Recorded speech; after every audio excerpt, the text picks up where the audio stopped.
Hello everyone. In this video we are going to discuss about the topic criminal conspiracy. So the word criminal conspiracy has been defined under section 61 of the Bharatiya Nyaya Sanhita. Earlier this was defined in section 120A of the Indian Penal Code and was punished under section 120B of that act. अब section 61 में हमें criminal conspiracy की definition मिलती है और इसकी punishment मिलती है। तो क्रिमिनल कंस्पिरेसी क्या होता है? तो जहां दो या दो से ज्यादा लोग अगर मिलकर कोई ऐसा एग्रीमेंट बना रहे हैं जिसमें उनकी ये कॉमन ऑब्जेक्ट है कि वो एक इलीगल एक्ट करने वाले हैं या कोई ऐसा एक्ट करने वाले हैं जो कि हो सकता है इलीगल ना हो, मतलब उसका ऑब्जेक्ट इलीगल ना हो लेकिन वो इलीगल तरीके से कर रहे हैं, तो उस एग्रीमेंट को हम मान लेंगे कि वो एग्रीमेंट के थ्रू हम क्रिमिनल कंस्पिरेसी कर रहे हैं।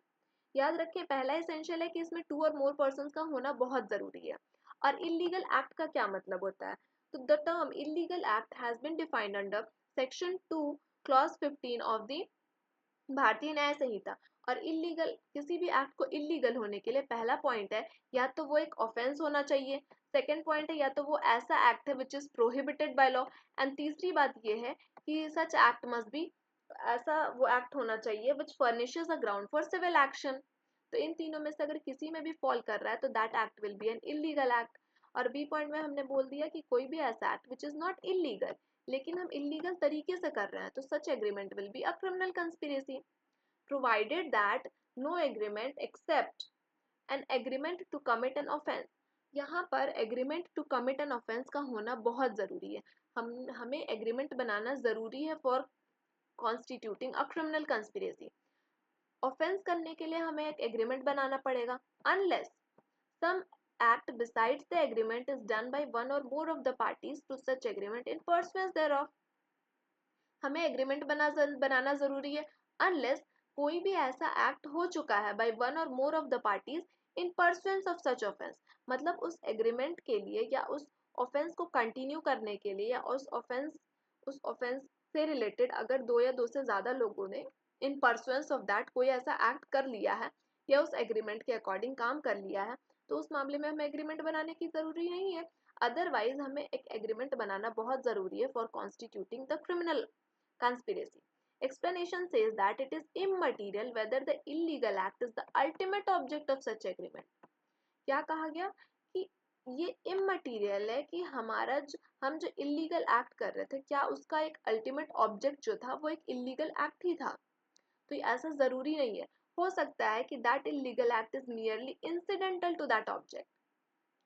मतलब हम हो सकता है कि कोई हम किसी अच्छे ऑब्जेक्ट तक पहुंचने के लिए या हमारा मोटिव सही रहा हो या कुछ ऐसा हम एक्ट कर रहे हैं जिसका सिर्फ इलीगल वे है या इलीगल मीन्स के थ्रू कर रहे हैं, जरूरी नहीं है कि that the object ultimate object should also be illegal. And subsection 2 is talking about the punishment of it. अब इससे पहले हम कुछ पॉइंट्स देख लेते हैं। सबसे पहली बात, जो क्रिमिनल कंस्पिरेसी है that is an inchoate crime, मतलब ये एक इनकम्प्लीट क्राइम है और इसमें knowledge of objective is necessary हो जाता है। यहाँ पे नॉलेज ऑफ ऑब्जेक्टिव मतलब दोनों पार्टी जो दो या दो से ज्यादा लोग मिलके क्रिमिनल कंस्पिरेसी करने वाले हैं उनके नॉलेज में ये होना जरूरी है कि वो जो कंस्पिरेसी कर रहे हैं उसका क्या ऑब्जेक्ट है। And it is a continuing offence. जो क्रिमिनल कंस्पिरेसी है that is a continuing offence and it is based on joint और म्यूचुअल एजेंसी। ये जॉइंट और म्यूचुअल एजेंसी पर भी डिपेंड करता है। अब इस पर अगर हम एक केस देखने जाएं that is State of Tamil Nadu versus Nalini का केस है इन 1999। तो सुप्रीम कोर्ट ने हेल्ड करा that association of accused with the main accused और knowledge of conspiracy would not make the accused a conspirator. मतलब agreement is sine qua non for the offence. Agreement एक जो है वो एक नेसेसरी एलिमेंट हो जाता है for making a criminal conspiracy. और सुप्रीम कोर्ट ने ये भी बात कही कि अगर कुछ लोग मिलकर कंस्पिरेसी कर रहे हैं तो इट इज नॉट नेसेसरी कि सारे कंस्पिरेटर को जो मेन कंस्पिरेटर है उसके साथ मिलकर ही बात करनी पड़ेगी या मेन जो कंस्पिरेटर है उसकी नॉलेज में ये सारे कंस्पिरेटर्स के नॉलेज में वो मेन कंस्पिरेटर का भी होना जरूरी है। That is not necessary.